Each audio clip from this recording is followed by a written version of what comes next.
अच्छा, रामायण में हनुमान जी ज्यादातर ऊपर ही बैठे और लंका को जितनी बार भी निहारा हनुमान जी ने ऊपर से ही निहारा। बोले क्यों? बोले सुनो, लंका है वासना की नगरी, लंका भोग की नगरी है, क्योंकि वहां भोग का राजा रावण रहता है। ऐसी लंका जो चमकती दमकती है उसको दूर ही से देखना चाहिए और ऊपर से देख लेना चाहिए कि गहराई क्या है। इसलिए हनुमान जी ऊपर चढ़े। सिंधु तीर एक भूधर सुंदर कौतिक कूंदी चढ़्यो ताऊ ऊपर। हनुमान जी धन्य है वीर बजरंगबली, ऊपर चढ़े। यही दृष्टि होती है संत की। हनुमान जी ऊपर चढ़े। हनुमान जी की दृष्टि क्या है? हनुमान जी की दृष्टि राममय है, और जो राम की दृष्टि से काम के लिए आगे बढ़ता है वो लंका में भी राम के नाम का डंका बजा करके आता है। बोलो सीताराम। तो हनुमान जी लंका में भी राम के नाम का डंका बजा कर आए। देखो एक बात बोले, आप लोग तो समझदार हो, पढ़े लिखे हो, चमकदार चीजों पर ज्यादा भरोसा नहीं करना चाहिए। जरूरी नहीं है कि जो चमक रही हो वो असली हो। कई बार नकली प्रोडक्ट की पैकिंग भी चमकदार से ज्यादा बढ़िया की जाती है। बोलो सीताराम। तो हनुमान जी लंका को देख तो रहे कि बड़ी चमचमा रही, और लंका है भी सोने की, लेकिन खोज संत की ऐसी होनी चाहिए। उस सोने की लंका में, चमचमाती लंका में भी हनुमान जी खोज किसको रहे? माता जानकी जी को खोज रहे। यही संत की नजर है कि यही संसार की चमक धमक में हम लोगों की खोज भी भक्ति की होनी चाहिए। हम लोगों को खोजना क्या चाहिए? भक्ति। लेकिन हम लोग खोजते क्या है? रुपया। महाराज और तो सब ठीक है, जेब ढीली रहती है, ठटरी के बरे। जेब तो हमेशा ढीली रहनी है। संसार में तुम्हारे खोजने योग्य कोई बात है तो भैया सबसे बड़ा राम का नाम है। आप भक्ति को खोज लो, सब अपने आप प्राप्त हो जाएगा। एक बात। दूसरी बात, पर्वत पर चढ़ने का दूसरा अर्थ यह भी है कि जब भी राम काज करने आओ तो दूर की दृष्टि रखना चाहिए। दूर है दृष्टि जब तक आपकी नहीं होगी तब तक आप राम का काज नहीं कर पाएंगे। राक्षस आपके जीवन में व्यवधान बनाते रहेंगे, लेकिन अगर दूर की दृष्टि आपकी रहेगी तो राम काज में कैसे भी राक्षस हो, उन राक्षसों के बीच से भी अपना राम काज करके काम काज वालों के बीच से आप निकल के बाहर चले आएंगे। इसलिए हनुमान जी पर्वत पर चढ़े। पर्वत पर जैसे ही चढ़े, अब हनुमान जी चले कैसे? जिमिया मोघ रघुपति करबाना, भात चलो हनुमान। जिमिया मोघ रघुपति करबाना, भात चलो हनुमाना। जिमिया मोघ रघुपति करबाना, जिमिया मोघ रघुपति करबाना। जिमिया मोघ रघुपति करबाना, जिमिया भात चलो हनुमाना। जिमिया मोघ रघुपति करबाना, भात चलो हनुमाना।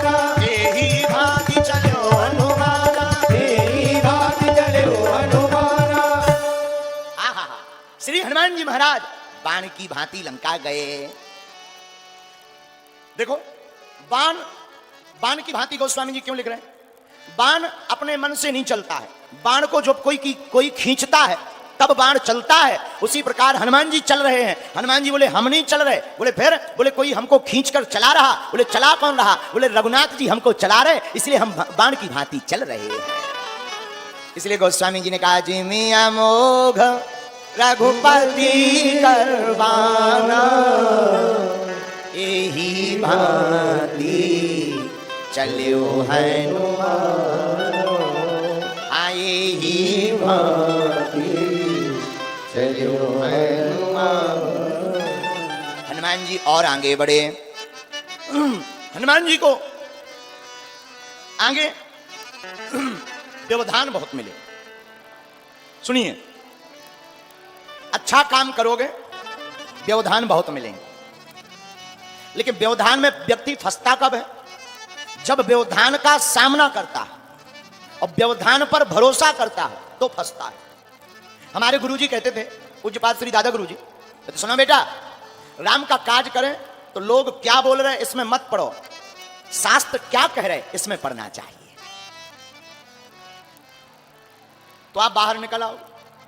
जैसे मतवाला हाथी गांव में जाता है, मतवाला हाथी जाता है तो छोटे छोटे बच्चे भी पीछे पीछे लग जाते हैं। हाथी आ गया, हाथी आ गया, हाथी आ गया, ताली बजाते हैं, हाथ जोड़ते हैं। कोई केला खिलाता, कोई गुड़ खिलाता, कोई पूरी खिलाता, कोई रसगुल्ला। और बिहारी वाले आदमी जो बिहारी होते हैं वे सीधो कलींद्रो है, अपने अपने भाव से सब खिलाते हैं। लेकिन उस हाथी के सामने छोटे छोटे बच्चे हाथ जोड़े खड़े, गणेश भगवान की जय हो, गणेश जी की जय हो, गजानन महाराज की जय हो। लेकिन गांव भर के कुत्ता भी पीछे लग जा। जितने लोग हाथ जोड़ने वाले खड़े रहते, जितने गांव के कुत्ता अगल बगल के बेबी पीछे लग जाते, वो भौंकने लगते। अब हाथी की कला है, हाथी अगर कुत्तों की भौंकने की आवाज सुनकर उनके पीछे जाएगा तो लोग पूजना बंद कर देंगे, हाथी को पागल घोषित कर देंगे। लेकिन अगर हाथी आगे बढ़ता चला जाएगा तो वही गणेश बनकर के जगह जगह पूजता रहेगा। बोलो सीताराम, जोर से बोलो। इस कथा का आशय है कि आपके राम के काज में कोई भी व्यवधान पड़े तो घबराना नहीं है, मुस्कुराना है और हाथ जोड़ करके आगे बढ़ते चले जाना है। एक दिन ऐसा आएगा कि भौंकने वाले भी जय जय सीताराम कहेंगे। धन्य है हनुमान जी। हनुमान जी लंका जा रहे तो हनुमान जी के जीवन में भी व्यवधान आ रहे, एक दो नहीं। सुरसा नाम अहिं के माता, सुरसा नाम अहिं के माता, सुरसा नाम अहिं के माता, सुरसा नाम अहिं के माता, पठिए निया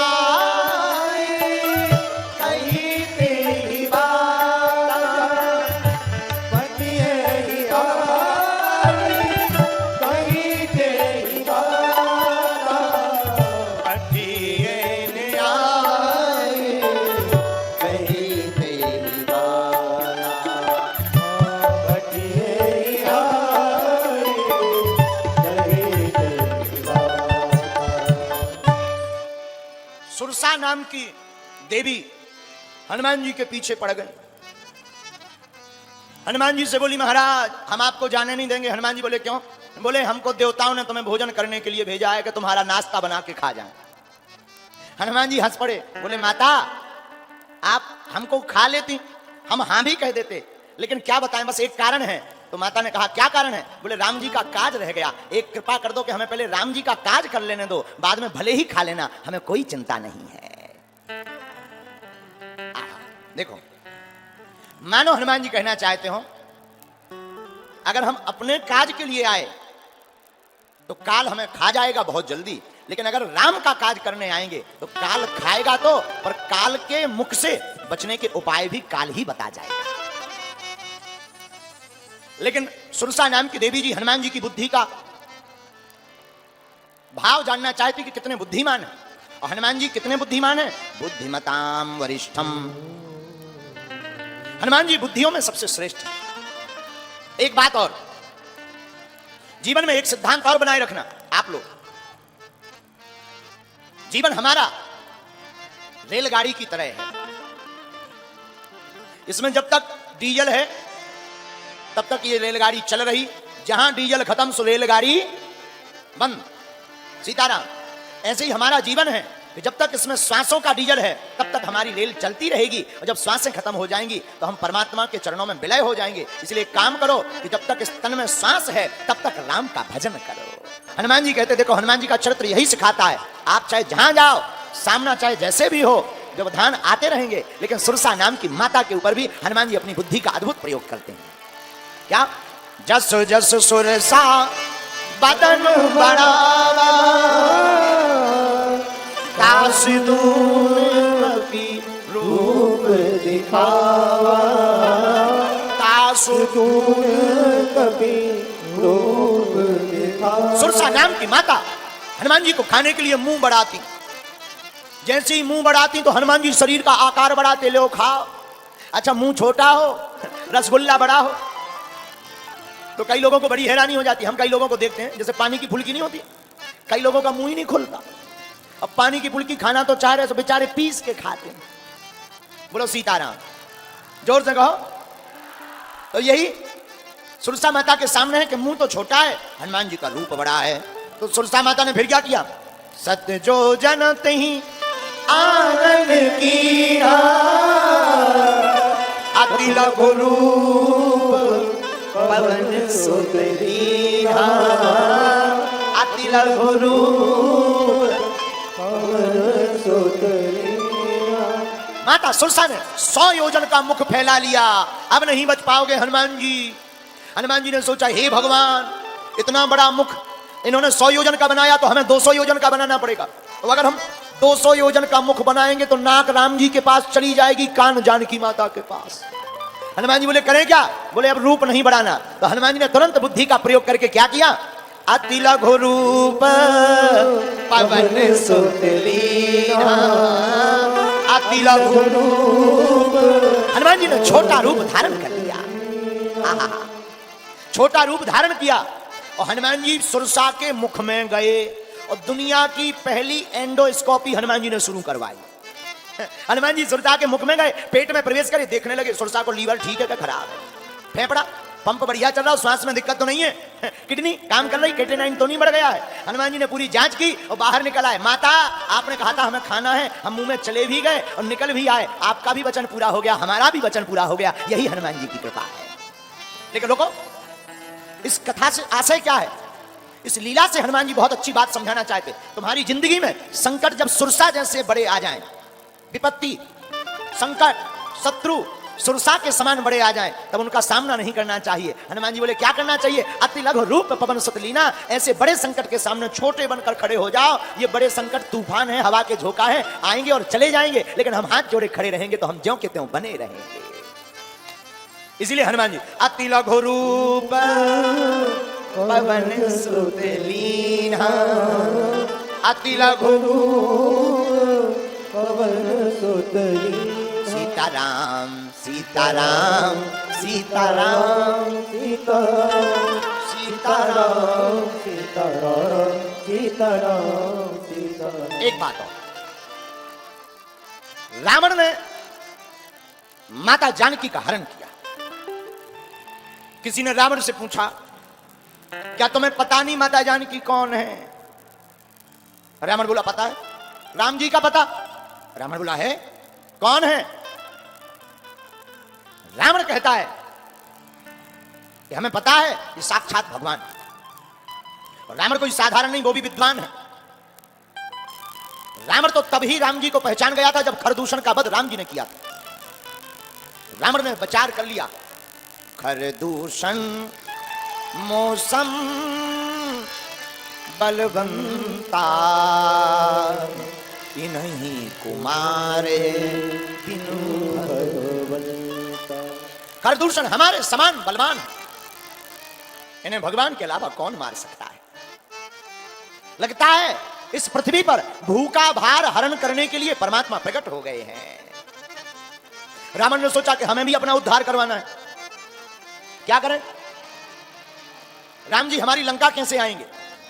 तो किसी ने कहा कि भाई जाकर आमंत्रण दे आओ, राम जी स्वीकार कर लेंगे, आ जाएंगे। रावण बोला, हम लोग पापी लोग हैं, तामसी लोग हैं, हम लोगों को भक्ति नहीं आती है, तामस्तन कछु साधन नहीं।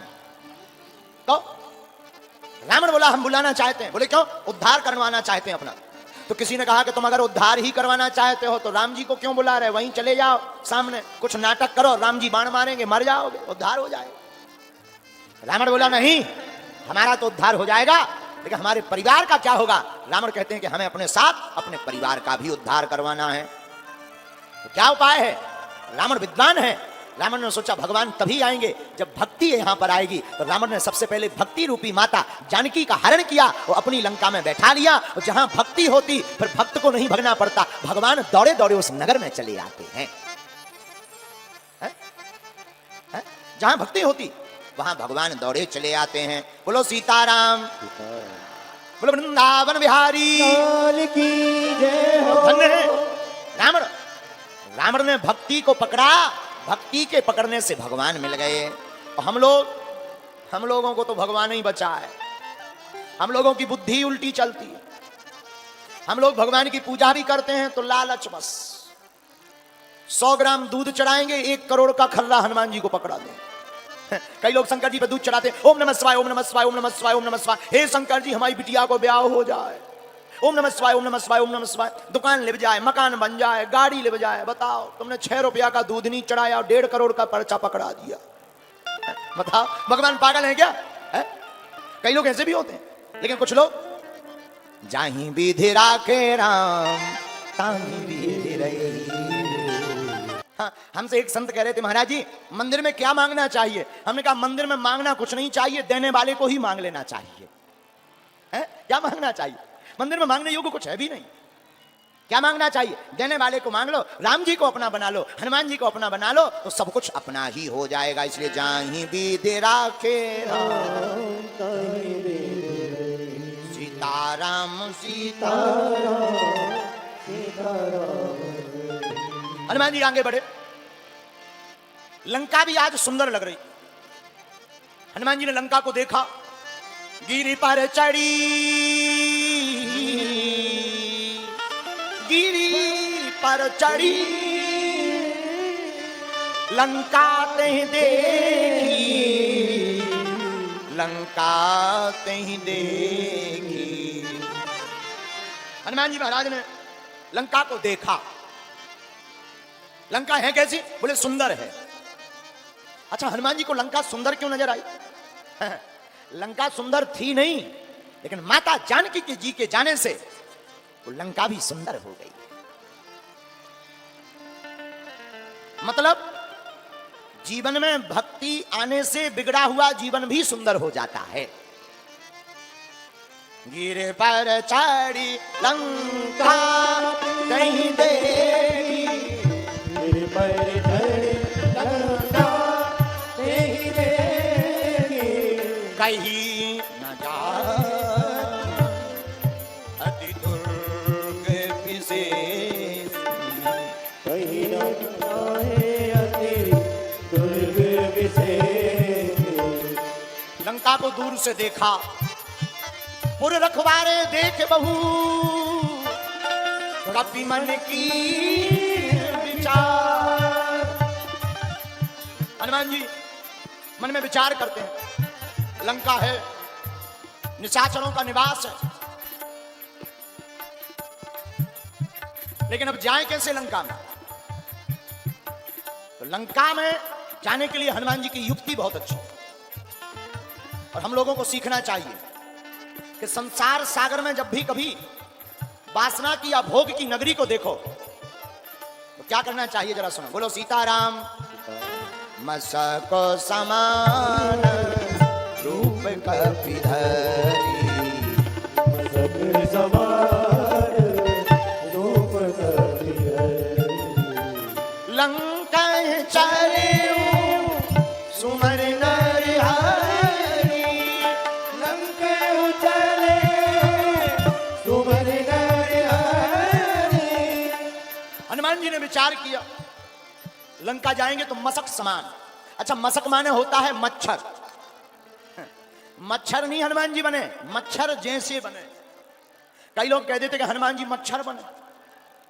हनुमान जी मच्छर नहीं बने हैं, मच्छर जैसे बने हैं हनुमान जी। इसलिए मसक समान, पंक्ति भी कह रही, मसक समान रूप कपिधरी।